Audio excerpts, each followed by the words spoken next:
Leicester's Jess Sigsworth, I'm addicted to Lego. I've built Wembley and Old Trafford. You might be very surprised at the answer to this, says Jess Sigsworth. It's not easy to guess what I like doing on days off. The Leicester forward is talking about the need to unwind from the stresses of a Women's Super League relegation battle and the all-consuming nature of her new obsession. It's Lego, she reveals. I'm addicted. I've built Wembley and Old Trafford. When you're doing Lego, your mind's taken off everything else. It's the only thing that matters, and by the time you finish, you can't believe 2 or 3 hours have just gone. It stops me thinking about football all the time. Leicester, too, are building something special, but not unexpectedly their WSL debut season involves considerable mental strain and an outlet is essential. Football at this level can be quite intense, Sigsworth says. Especially if we haven't got the result we wanted at the weekend, the girls can be a bit down. It can be all football, and worrying about what we need to achieve, so it's quite nice to switch off every now and then. I think if I just thought about football all the time, I'd drive myself mad. It was at her previous club, Manchester United, that she was introduced to Lego. I started last year, when we went into lockdown, and I just got addicted, she says, before joking that resultant construction projects could yet affect this summer's holiday plans, with Dubai and Florida facing serious competition from an unlikely rival. I love Dubai and I love Florida but I'll obviously have to take a trip to the Legoland resort in Denmark at the end of the season. The only problem will be having enough suitcases to bring it all back in. By then the 27-year-old trusts last year's championship winners will be looking forward to a second season in the top tier after surviving a testing induction. Tempted by Leicester's ambitious long-term vision and stellar training facilities, Sigsworth was persuaded to leave United by the club's former manager Jonathan Morgan last summer. It has not proved plain sailing.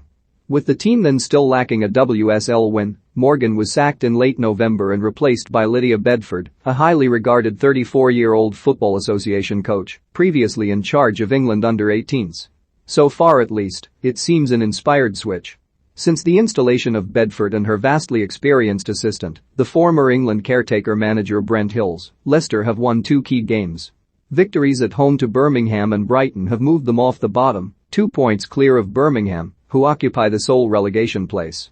We've got a bit of momentum now, says Sigsworth. We're starting to look upwards. Lydia's training sessions are very enjoyable, and she's brought us a bit more together as a team. That's so important. In the past we've been very defensive and holding out for draws, but we've become a lot more attacking. As a forward, it's nice to be able to take risks. It's so hard to defend for 90 minutes without making that one mistake that can cost you the game. It's just about being clinical now. We know we're too good to get relegated. After the FA Cup tie at Tottenham on Sunday, we've got a massive league game at Birmingham. Win that and we'll be in a much better position. Not that bidding farewell to Morgan was easy.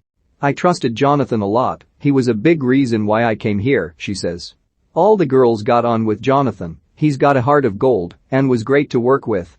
It's just that football can be brutal sometimes. If you're not picking up points, the first finger of blame always points at the manager. It's unfortunate it didn't work out, but I know Jonathan still wants us to do well. Morgan was in frequent contact with his Leicester men's counterpart, Brendan Rodgers, and Sigsworth relished a big, very enjoyable, training workshop Rodgers recently staged for the women's side. Phil Neville, too, takes a keen interest in the team's progress. The former England manager, now in charge of Inter Miami, keeps in touch with several of his former Lionesses, including Sigsworth's housemate, the Leicester defender Abby McManus. Abby's always getting texts and stuff from Phil, she says. He's really encouraging. The pair live in a village a short drive from Leicester. There's lots of lovely country walks, says Sigsworth. I'm really enjoying it here, although I still don't like our league position. Despite ranking among Leicester's senior professionals, her years of scoring goals for Doncaster Belles, Notts County and Manchester United could not quite prepare her for the nerve-shredding intensity of a relegation skirmish. It's completely different from playing for Manchester United, she says. There's huge pressure being at the bottom of the table where every point's critical, but I'm enjoying the responsibility and I feel we've got a lot to build on. This year's been a massive learning curve, but if we can just stay up, I know we can go on to bigger and better things. Do not bet against a survival celebration at Legoland.